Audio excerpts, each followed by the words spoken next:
तो साल पहले ये ट्रेन गायब हो गई थी, रातों रात।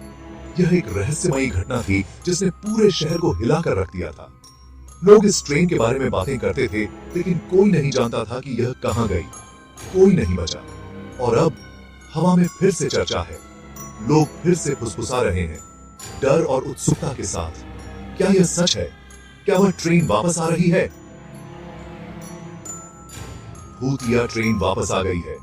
यह खबर जंगल में आग की तरह फैल गई। लोग अपने घरों में दुबक गए, दरवाजे बंद कर दिए। लेकिन कुछ लोग ऐसे भी थे जो इस रहस्य को सुलझाना चाहते थे। अर्जुन, एक जवान जर्नलिस्ट, सच्चाई का भूखा, इस कहानी को यूं ही जाने नहीं दे सकता था। वह जानता था कि इस कहानी में कुछ ऐसा है जो दुनिया को जानना चाहिए। वो इस रहस्य से पर्दा उठाने की ठान चुका था।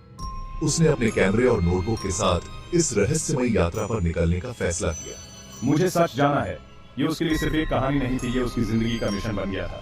अर्जुन उस वीरान स्टेशन पर इंतजार कर रहा था। आधी रात, स्टेशन पर सन्नाटा था। सिर्फ हवा की आवाज सुनाई दे रही थी। हवा भारी, ठंडी होने लगी। धुंध चारों ओर फैलने लगी, जैसे कोई अदृश्य शक्ति उसे घेर रही हो। फिर एक धीमी गड़गड़ाहट से जमीन हिल गई। यह गड़गड़ाहट धीरे धीरे तेज होने लगी, जैसे कोई विशालकाय चीज पास आ रही हो। अंधेरे में एक भूतिया रोशनी ने दस्तक दी। आ ही गया। यह वही पल था जिसका अर्जुन को इंतजार था।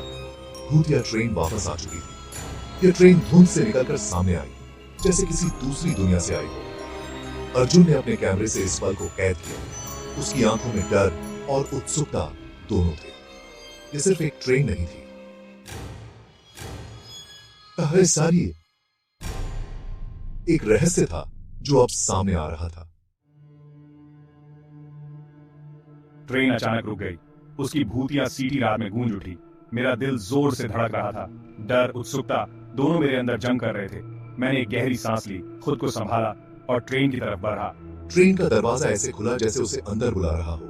ठंडी हवा का एक झोंका उसकी रीढ़ की हड्डी तक को कंपा गया। उसे महसूस हो रहा था, ये ट्रेन बस लोहे और जंग से नहीं बनी थी। ये जिंदा थी, एक अंधेरे से भरी हुई जो उसका नाम पुकार रही थी। मैं अंदर दाखिल हुआ। हवा भारी थी, सड़न और किसी और चीज की गंध से भरी हुई। कुछ प्राचीन, बुरी। ट्रेन का डिब्बा खाली था, पर टिमटिमाती गैस लाइट के किनारे परछाइयां नाच रही थीं। मुझे लगा जैसे कोई है, मुझे देख रहा है। वो आगे बढ़ता रहा। उसके कदमों की आवाज सन्नाटे में गूंज रही थी। हर कदम पिछले से भारी लग रहा था। ट्रेन अचानक आगे बढ़ी और तेज होती गई। अर्जुन ने एक सीट पकड़ी। उसका दिल फांसी से धड़क रहा था। वो फंस चुका था, बहुत फंस चुका। ट्रेन रात में तेज रफ्तार से भाग रही थी। उसकी गति इतनी अधिक थी कि ऐसा लग रहा था जैसे वो अंधेरे को चीरते हुए आगे बढ़ रही हो। हर मोड़ा पर, हर पुल पर उसकी गड़गड़ाहट और तेज हो जाती थी। खिड़कियों के बाहर दुनिया धुंधली सी दिख रही थी। धुंध और अंधेरे के बीच कभी कभी पेड़ों की परछाइयां दिख जाती थीं। ऐसा लगता था जैसे वो भी इस रहस्यमयी यात्रा का हिस्सा हो। मेरी नजरें डिब्बे में इधर उधर भाग रही थी। हर कोने में, हर सीट के पीछे मुझे कुछ छुपा हुआ महसूस हो रहा था। मेरी धड़कनें तेज हो रही थीं और हर छोटी आवाज मुझे चौंका रही थी। अब मैं फुसफुसाहट सुन सकता था, धीमी, दर्द भरी आवाजें मेरे चारों तरफ। वो आवाजें इतनी स्पष्ट थीं कि समझ नहीं आ रहा था कि वो क्या कह रही हैं, लेकिन उनका दर्द महसूस हो रहा था। ऐसा लग रहा था जैसे वो दीवारों से, हवा से ही आ रही हो। हर बार जब ट्रेन झटके से रुकती या मुड़ती, वो आवाजें और भी स्पष्ट हो जाती। ऐसा लगता था जैसे वो मुझे कुछ बताना चाहती हो। उसने उन्हें अनसुना करने की कोशिश की, अपने मिशन पर ध्यान केंद्रित करने की कोशिश की, लेकिन फुसफुसाहटें तेज होती गईं। वो आवाजें उसके दिमाग में गूंजने लगीं, जैसे कोई उसे पुकार रहा हो। वो उसका नाम ले रही थीं, मदद की गुहार लगा रही थीं, उसे वापस मुड़ने की चेतावनी दे रही थीं। हर बार जब वो अपना नाम सुनता, उसकी धड़ धकने और तेज हो जाती। उसे समझ नहीं आ रहा था कि ये सब क्या हो रहा है। उसे अपने कंधे पर एक ठंडा हाथ महसूस हुआ और वो घूम गया। वहां कोई नहीं था। उसकी सांसें थम गईं और उसने चारों ओर देखा। हर कोने में अंधेरा था और वो आवाजें अब भी गूंज रही थीं। उसे लगा जैसे कोई अदृश्य शक्ति उसे देख रही हो, उसका पीछा कर रही हो। वो समझ नहीं पा रहा था कि ये सब असल में हो रहा है या ये उसकी कल्पना का हिस्सा है। उसकी आंखें अब भी डिब्बे के हर कोने को टटोल रही थीं और कीकी और सुकी चूसी आई।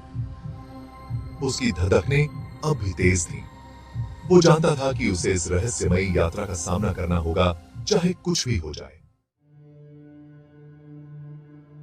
अचानक डिब्बे के आखिर में अंधेरे से एक साया उभरा। एक बूढ़ी औरत जिसके चेहरे पर गम के निशान थे।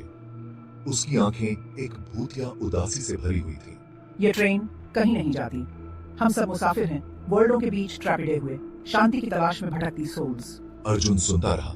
उसकी बातों से, उस उदासी से जो उसके पूरे वजूद से निकल रही थी, उससे मंत्रमुग्ध हो गए। बूढ़ी औरत ने अपनी बात जारी रखी। उसकी आवाज अब धीमी थी। उसकी आंखों में एक अजीब सी चमक थी, जैसे वह किसी भयानक रहस्य को छुपा रही हो।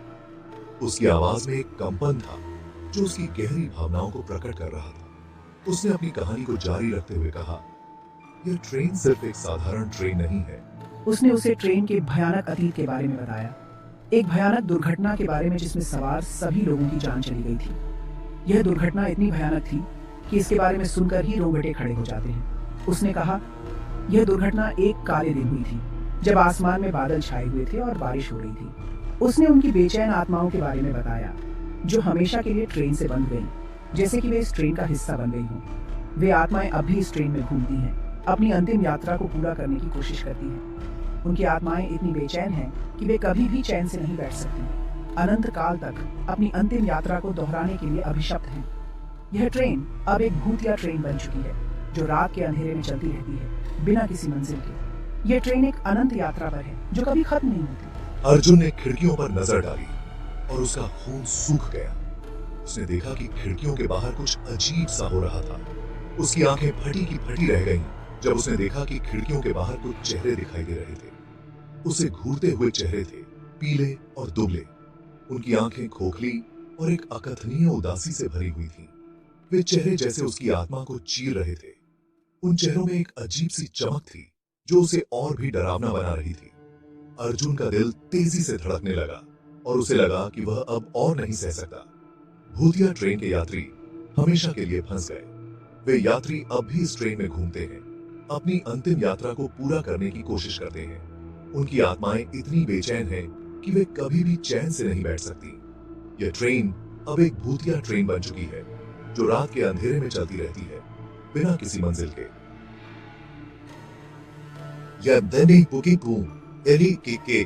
यह ट्रेन एक अनंत यात्रा पर है जो कभी खत्म नहीं होती। होते हैं। अर्जुन के अंदर दहशत दौड़ गई। उसे इस ट्रेन से उतरना ही था। वो लड़खड़ाते हुए अपने पैरों पर खड़ा हुआ, दरवाजे की तरफ भागा, लेकिन वो बंद था। उसने हैंडल को घुमाया, उस पर लात मारी, लेकिन वो हिला तक नहीं। वो फंस चुका था। कोई बच नहीं सकता, वो फुसफुसाई। उसकी आवाज उस बंद जगह में गूंज रही थी। ये ट्रेन हम सबको अपने में समेट लेती है। अब तुम भी हमारे हो। भूतिया ट्रेन और तेज दौड़ती रही। बाहर का नजारा अंधेरे में धुंधला गया। अर्जुन को डर ने घेर लिया। वो अब एक पत्रकार नहीं था जो एक कहानी का पीछा कर रहा था। वो एक कैदी था, अनजान का कैप्टिव। विस्पर से वापस आ गई, अब और तेज, उसके चारों ओर निराशा के बवंडर की तरह घूम रही थी। वो उसे नीचे खींच रहे थे, उसे अपने साए और दुख की दुनिया में घसीट रहे थे। उसे लगा कि वो हकीकत से अपना नियंत्रण खो रहा है। अर्जुन को पता था कि वो हार नहीं मान सकता। उसे लड़ना होगा अपनी ओनली सेंसेस के लिए, अपनी आत्मा के लिए। उसने अपना कैमरा पकड़ा जो उसके पास वेपन था। उसने लेंस को बूढ़ी औरत पर खिड़कियों से झांकते भूतिया चेहरों पर इशारा किया। कैमरे की फ्लैश ने कुछ देर के लिए अंधेरे को दूर रखा, लेकिन ये काफी नहीं था। ट्रेन जोर से हिली, जिससे अर्जुन जमीन पर गिर गया। उसने ऊपर देखा, उसका दिल फांसी से धड़क रहा था। ये ट्रेन, वो फुसफुसाई। उसकी आवाज एक भयानक गड़गड़ाहट थी। ये उन सबको अपना बना लेती है जो इसके दायरे में कदम रखने की हिम्मत करते हैं। उसने अपना हाथ बढ़ाया। उसका हाथ ठंडा और हड्डियों वाला था और उसके माथे को छू लिया। अर्जुन स्क्रीम्ड और फिर साइलेंस। ट्रेन गायब हो गई, उतनी ही फास्टी से जितनी फास्टी से वो प्रकट हुई थी, कोई निशान छोड़े बिना।